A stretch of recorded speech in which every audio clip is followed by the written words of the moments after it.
Hello my dear friends, you're in the Military Summary channel, and in this video we're going to discuss the most important events that took place during the previous 12 hours. We have lots of very interesting updates, so let's start. Everything started 3 days ago and now we're living in the completely different reality. Everything started with the meeting between Zelenskyy, Starmer, Metz and Macron that took place on the territory of London, where they were talking about the 28-point plan that was provided by the President of the United States of America. And I would like to remind you that as a result of those talks, Ukraine rejected the Trump's peace plan. Ukraine has no right to give up territory. Zelenskyy rejects Trump's plan. He justifies this by saying that Kiev cannot give up territory under the constitution, international law and moral law. Partners are proposing that Ukraine exchange parts of the Donetsk region and the Zaporozhye nuclear power plant for the territories the Russians have not yet captured.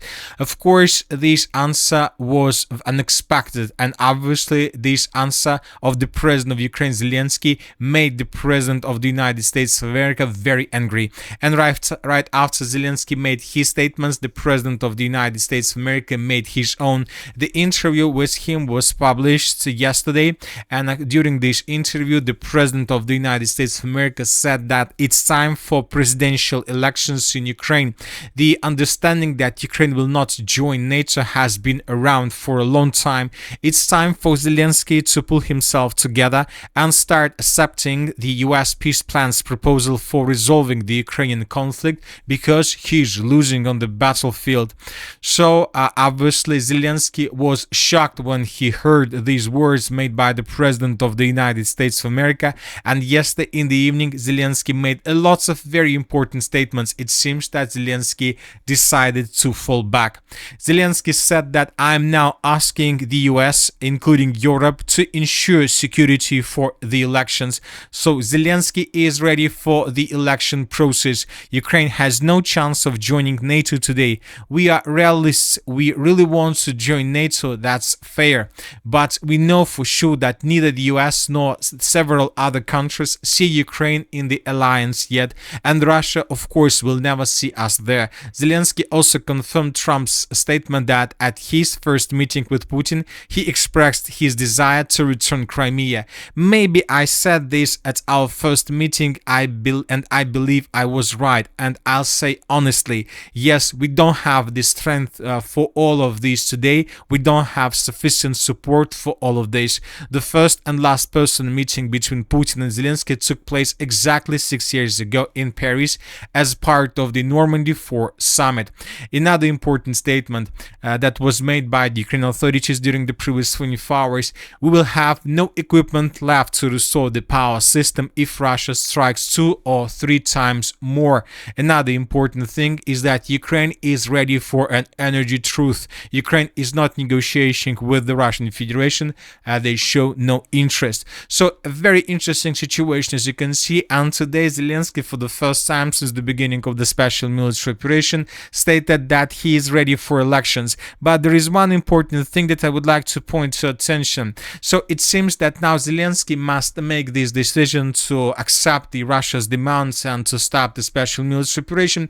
But Zelenskyy once again decided to outsmart everybody in the world. He is saying a very simple phrase, a very simple statement that changes everything. Now I'm asking the US, including Europe, to ensure security for the elections. So Zelenskyy is saying that he is ready to carry out the elections within 60 days after the sky above Ukraine is secured. So which means Zelenskyy is saying a bit different statement. He's saying that the United States of America and the European Union must close the sky above Ukraine, must bring down every single missile and every single drone that Russia launched and to attack objects of the critical infrastructure. And if it happens, then of course Ukraine will carry out elections. So this is the situation, and obviously now the situation is very interesting.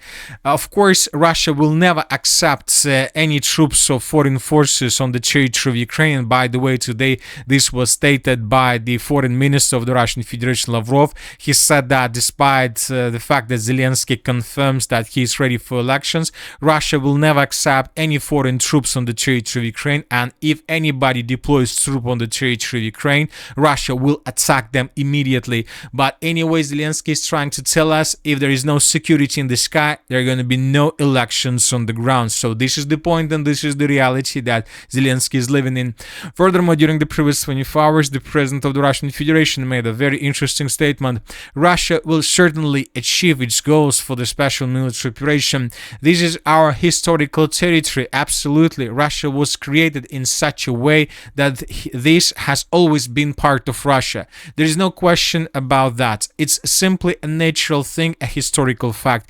And even during the creation of the Soviet Union, there was a dispute, as I've already mentioned. Donbas became a part of the Russia of RSFSR, and then Lenin decided, as he put it, this is directly quoted from the document, to change the decision, and he changed his mind, and that's it. Donbas was handed over to Ukraine.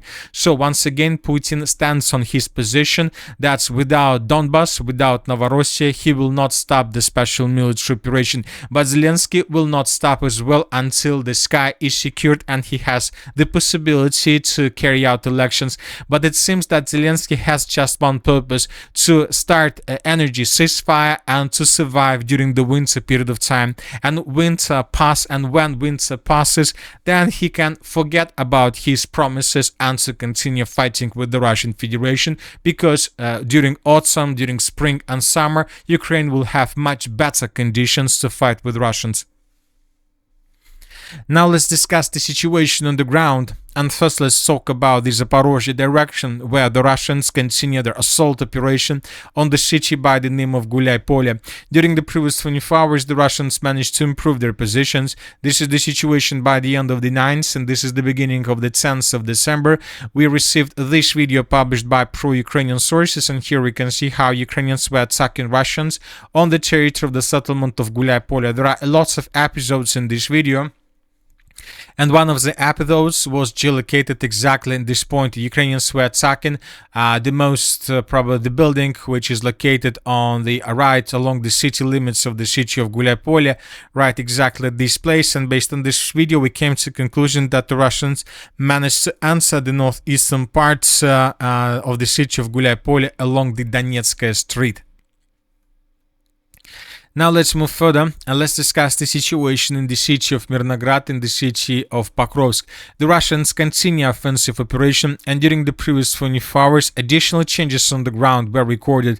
So as you can see, we have less and less no-name territories, no one's territories. So this is the situation by the end of the, let's say, 7th of December of 2025. Even this is the 6th of December. It seems that this is the moment when the Russians launch their major and final offensive operation, with the purpose to capture the city of Mirnograd completely. And as you can see, starting from the 6th of December of 2025, we were adjusting the map almost every single day. And today, according to information we have, the Russians managed to establish complete control over the eastern part of the city of Mirnograd, over this industrial zone, over the Centralnaya mine, over the elevation of mines. So the most powerful and strategical positions were taken and captured by the armored forces of the Russian Federation, according to neutral mappers. So which means that the further stage of the clashes for the city of Mirnograd will pass much faster than the previous ones. Now let's move further and let's discuss the situation in the area of the city of Siversk. Today, pro-Ukrainian sources confirmed that the situation is very difficult for the armored forces of Ukraine. Furthermore, today, several pro-Russian sources reported that Ukrainians began running from the western part of the city of Siversk in the western direction. So according to this report, in coming days, maybe even today, maybe tomorrow, maybe before Sunday, upcoming Sunday, the Russians will announce complete control over the city of Siversk, and without any chances for Ukrainians to stabilize the situation. If the city of Siversk falls, the Russians will answer the Slaviansk operational space, and they will continue offensive operation further in the western direction. Furthermore, during the previous 24 hours, the Russians managed to improve their positions once again significantly in the area of the village of Zakitne. So this is the way how the map has been changed since the beginning of the 8th of December of 2025. As you can see, almost every single single day, we were adding huge changes on the ground. The Ukrainians in the settlement of Zakitna have no chances to hold their positions, and most likely in coming days or in coming hours, they will be forced to fall back in the southern direction towards the settlement of Kaleniki. Furthermore, the Russians improved their positions in the Liman direction. Currently, the Russians are advancing in the area of the village of Dibrova and Ozerna, and this stronghold was captured by the armored forces of the Russian Federation. Another important piece of news is coming from the Barova direction. During the previous 24 hours, as you can see, huge changes were discovered on the Oskol direction. This is the settlement by the name of Oskol as the river. So the Russians improved their positions in the vicinity of the settlements by the name of Karovy Yar and Alexandriivka. This video was published by pro-Ukrainian sources, and here we can see how Ukrainians were attacking Russians through this territory, and one of the episodes of these attacks took place exactly at this point. Based on this video, we came to the conclusion that indeed the Russians managed to move further in the western direction from the river of Nitrius, and they continue advancing with the purpose to cut southern supply lines that go in the direction of the city by the name of Barova. As for the Kupiansk direction, during the previous 24 hours, we haven't received anything special. The Russians continue their offensive operation, the Ukrainians continue repelling Russian attacks and counter-attacking in the area of the western part of the city of Kupiansk, so we are waiting for additional updates from the Minister of Defense of the Russian Federation. Maybe they will give us additional details about the situation in this area as well.